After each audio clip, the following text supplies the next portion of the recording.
আপনাদের আমি সাক্ষাৎ করি বাঙালিদের পক্ষ থেকে শুভেচ্ছার বাণী বহন করে নিয়ে এসেছি, কৃতজ্ঞতার বাণী বহন করে নিয়ে এসেছি। আমি আপনাদের যদি কৃতজ্ঞতা জানাতে চেষ্টা করি অন্যায় করা হবে। পাকিস্তানের নর পশুর দল, পাকিস্তানের সামরিক বাহিনীর দল আমার 7 কোটি মানুষের উপর যে অত্যাচার করেছে, দুনিয়ার ইতিহাসে তার কোনো জায়গাতে তা তুলনা হয় না। আজ আমার গ্রামে গ্রামে গৃহহারার আর্তনাদ, আজ আমার গ্রামে গ্রামে সর্বহারার আর্তনাদ, আজ আমার মানুষ পথে ভিখারি, আজ আমার মা বোনদের ইজ্জত নষ্ট করা হয়েছে, আমার ঘর বাড়ি জ্বালিয়ে দিয়েছে। আমার 1 কোটি লোক দেশ ত্যাগ করে ভারতে আশ্রয় নিয়েছিল।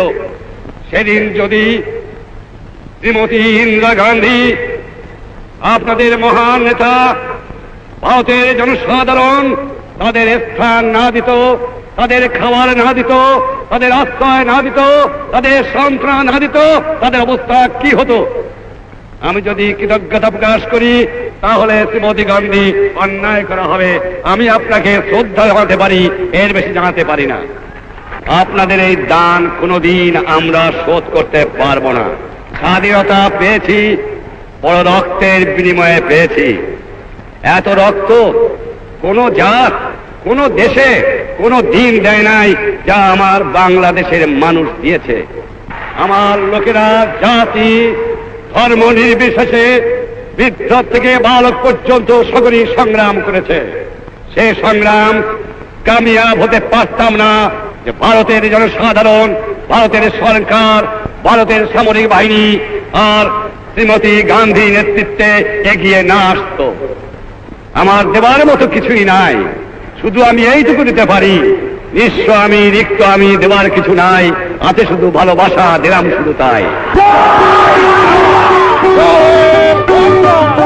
আপনারা জানেন যে 23 বছর পর্যন্ত শতকরা 90 জন লোক আমাদের তারা পশ্চিম পাকিস্তানের থেকে সামরিক বাহিনীতে নেওয়া হতো, বাঙালিদের সামরিক বাহিনীতে নেওয়া হতো না।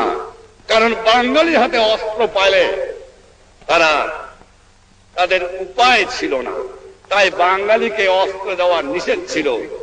আর আমি আপনাদের এই আশ্বাস দেবার পারি যে বাংলাদেশ 4টে স্তম্ভের উপর চলবে: জাতীয়তাবাদ, সমাজতন্ত্র, গণতন্ত্র আর ধর্মনিরপেক্ষ রাষ্ট্র।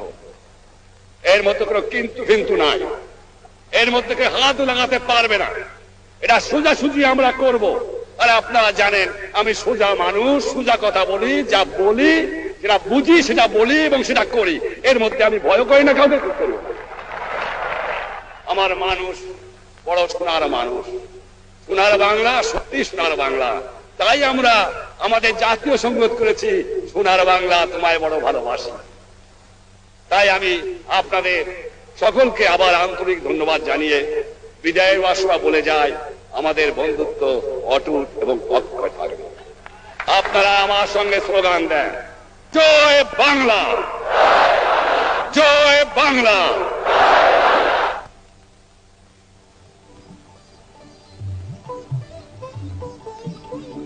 জনসভা শেষে উভয় প্রধানমন্ত্রী ব্রিগেড প্যারেড গ্রাউন্ড ত্যাগ করলেন।